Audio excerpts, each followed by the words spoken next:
Hello and good morning, and you are back live with the crew, and thank you so much. We have a lovely little morning here by the old rock. Today I want to talk about my favorite subject, and my favorite subject is you and I. How we're doing in the global scheme of crypto world out there. How are we doing? We're doing pretty good, right? I mean, I'd say we're absolutely thriving. That's what I would call it. Because today, I reflect back on the week and I said, well, what happened this week? Was it anything big? Was it any, revolutionary? Last week was the Trump thing and all that stuff. What happened this week? Well, let's talk about a couple of banking institutions that, let's see, 6 months maybe ago, a year ago, were all in the camp of, oh, I know, if you want to buy crypto or if you want to buy $10,000 of your own money with anything, in particular crypto, we'll shut you down and you won't be able to purchase it. Well, that's right. What bank comes to mind? Wells Fargo, right? Citicorp. All of these banks would call you up and say, no, you can't. What are you thinking? What are you thinking? That's not real money. That's risky. You shouldn't be buying risky stuff. Better off you should take that credit card to Vegas. That's right, because that's sound investment. Anyway, ridiculous and absurd to a level that it's just beyond me how they did not want us buying crypto. Well, what's the big news of the week? One of the big news of the week. Well, that's right. Wells Fargo is actually allowing their customers to buy ETFs right through the bank. Oh, and it turns out they announced that, oh yeah, and by the way, we're buying Bitcoin. Let's talk about what we say all the time on this channel. If they're telling you today, that means they've been doing it for what, a year? Minimum amount of time is at least a year. I'm going to say a couple. Which is kind of interesting because about a year ago, I believe it was, Miss Shannon, I should have her name. Anyway, you guys probably remember the story. She did a little fact quiz, okay? And she was called out by calling XRP's value potentially between $500 and $1,500, and people were calling her out. So she did a little 5-minute video. I believe she was just an accountant at Wells Fargo. She did do the video. I've seen it. I haven't been able to get a hold of it lately, but I know it's out there. And she did this video, rationally speaking, explaining the market, telling everybody exactly how XRP could go to $1,500. It's real simple, guys. If you need to have an evaluation of something that's $1 million, you can't send a 50-cent coin. It has to be able to, then you're going to need, 2 million of them to move those numbers, that evaluation around. This is a real simple concept that a lot of people don't get. They're like, well, wait a minute, I don't understand this RLUSD, Allan. If we need XRP, if we need a stable coin and we don't need XRP, then what are we doing here? It's real simple. You need a place for the inflation to go, right? Well, the people or system, sorry, I just woke up, guys. I'm trying to spit all this out, and the rooster's back there annoying me. Blame it on the rooster. Blame my morning on the rooster. Why not? Yeah, around farms, you can get away with that. So, when you look at the evaluations of a dollar has to stay level, because otherwise, if we really knew what it was worth or kept its real value, it would be down at 1 penny. It wouldn't be $1 anymore. So you have to keep those stable coins at 0.0, if you will, $1 level. That's how you keep the little guy brainwashed into a dollar is always been $1, is still $1. That's where you pump the inflation into a number that can't inflate. It won't move up or down. It has to stay level, okay, with what they call is level, right? So what absorbs all the inflation? assets. So your asset has to increase in value because there's more and more inflation, more demand, there's more money, more digits going into your XRP. When you look at this on a global basis, and you say, well, wait a minute, Allan, that makes sense to me. I get it, but why do the banks want to get in on that? They didn't want to get in on this. It's 15 years of war. They've lost. They understand they've lost. It's all coming to you. You bought the right assets. This technology, let's talk about Citicorp and what they're doing in Malaysia. Malaysia just came out of basically named, I don't know, 20 or 30 different banking institutions, all the top 50 of the world, in which they're going to use RippleNet. When you look at this and you say, well, how did you know? How did you guys know? How did we know? Because we can do forward thinking. We can critically assess the world we live in. We can look at math and we can look at science and we can say, this is really simple here. This is not complicated. This crypto, whatever your crypto is so much simpler, so easy to prove, so much value for the future of man. This was really an easy equation for you and I. A lot of people that just simply didn't want to spend the 5 minutes to wrap their mind around it and look forward into this technology and see how it could change the way we move digits around this planet with the security aspects of it. They just couldn't get it. And then many of them never will. But the sad thing is companies like Wells Fargo, who was actually going out and telling people that you can't buy this thing because it's so risky, so risky, Again, you should take your credit card to Vegas instead because that's a whole lot less risky. It's just absurd to me the way this whole thing has been suppressed and tried to be ruined over this period of time in which we lived, and you and I are going to look back and just go, wow, are you kidding me? We lived through that. These are the growing days now. See, now it's getting absurd. It's getting to the point where you're in way before the big money. How do I know big money's coming in? Because I know big money and they're getting in. But how else do I know? Let's look at last Monday. What happened Monday? Well, yeah, okay, the yen had a big bad day. Oh, big yen pumped it up 25 basis points. And the whole world dumped, I think the Wall Street dumped like $5 trillion. What?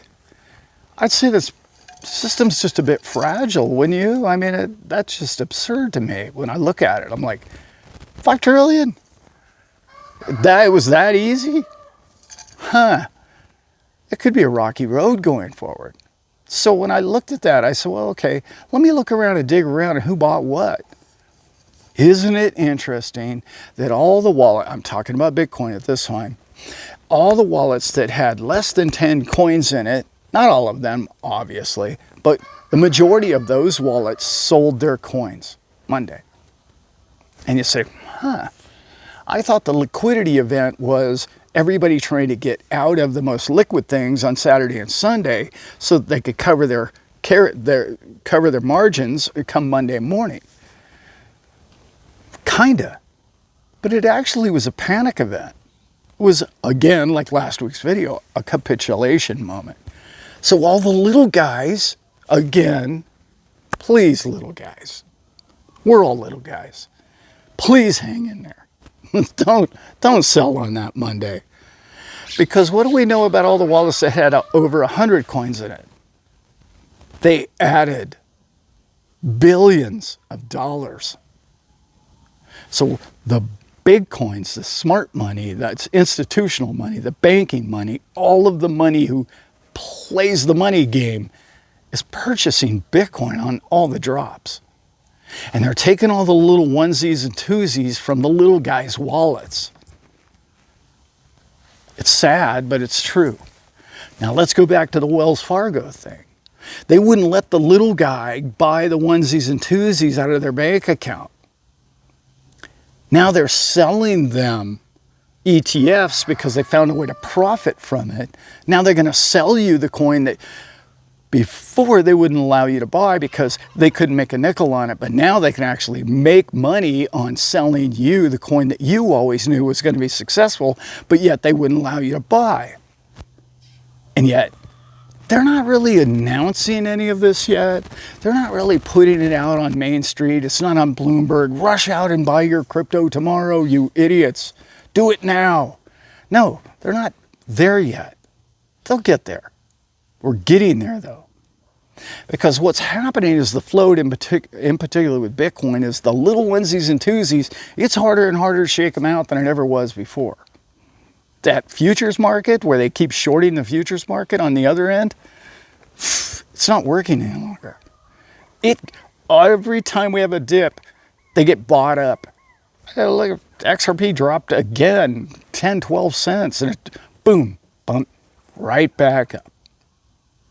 Speaking of XRP, I had some fantastic news, and all of you that went through that entire court case, cheers.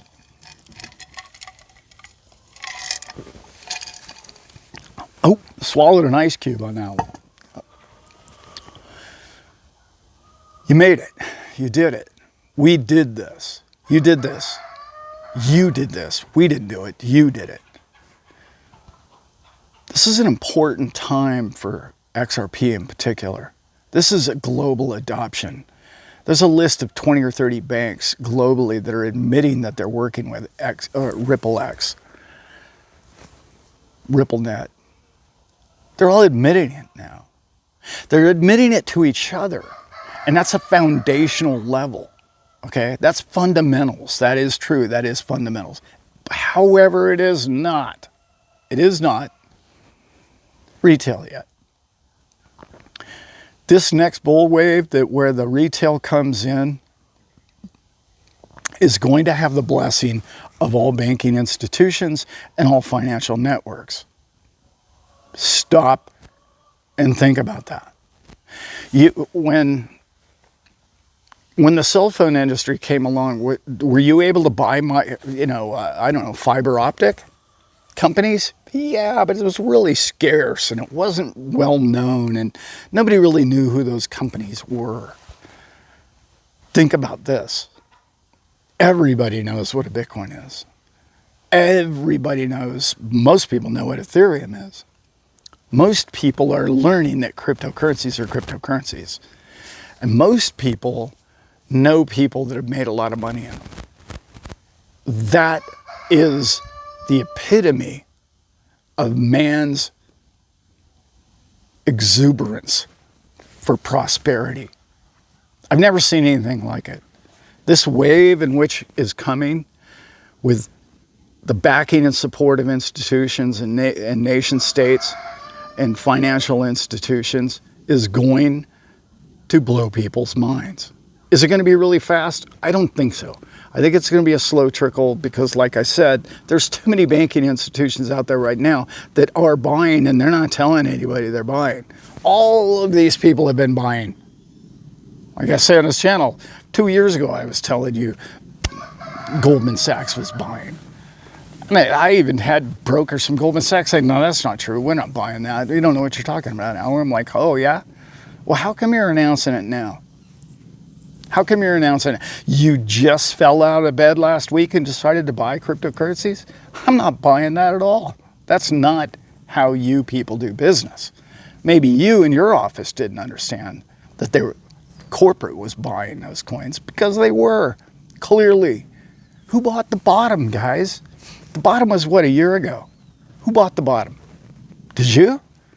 Well, I mean, on this channel, I've been telling people to buy since the day I got on this channel, 3 years ago. They bought the bottom. That's why we came off of the bottom. Everybody and their retail brother was selling the bottom, right? Oh, I better get out of this coin. I got to get out of this thing. That's why you were forming a bottom. They bought already. They bought a year and a half ago. They're completely in and they're still buying. And they're going to continue to buy. In particular, things like Bitcoin, XRP, XLM, you know the coins, Cardano, those top 10, 20 names that everybody understands have fundamental backing. They have a social media backing behind them. We have millions of people that are just not going to sell their wallets unless they get life-changing money. They're not going to do it. Why would you? Please don't. And if you ever think about selling all of them, you're going to regret that. You have to have an exit strategy, and that's what we're going to do. We're doing that around here. We have a bunch of different strategies. You know, we'll leg out or ladder out or however you want to do it in that sense. We're not there yet, but because I don't want anybody to get too wound up when XRP goes to $1.50. You know, too many of you, that might really change your life, but I'm looking for bigger profits than that. So let's stick around. Let's do it right. We want to get our financials in order. In other words, there's some things that I work on Tuesday nights. You can catch Simon and I, let's see, 5:30 Pacific time, whatever that is to you guys. That's where he and I talk about one of the exit strategies that we have. It's a wealth building plan that you can work and you become your own bank. And those kind of things are really fun. And no, I'm not selling you a product. And no, don't accuse me of it, because I'm not. I'm not an insurance guy. I'm not a banker. I'm not any of those things. I'm just a guy that uses these tools, and they are tools. And just like you were smart enough to understand crypto, if you look into some of these projects and some of these the ability for you to use your own money the way the smart people of the planet always have, now not only have you become wealthy through crypto, you've learned what to do with your wealth. This is really big, and that's where we're headed. All right, guys, just a little Saturday morning chat. Hope you guys enjoy your weekend. Please get out there and do something. Doggone it, I couldn't go see Harry this week, so I'm not going to have a chat with Harry, but maybe next weekend. I'm hoping for next weekend, because I miss the guy, and we'll see him next weekend. All right, with that, I am out.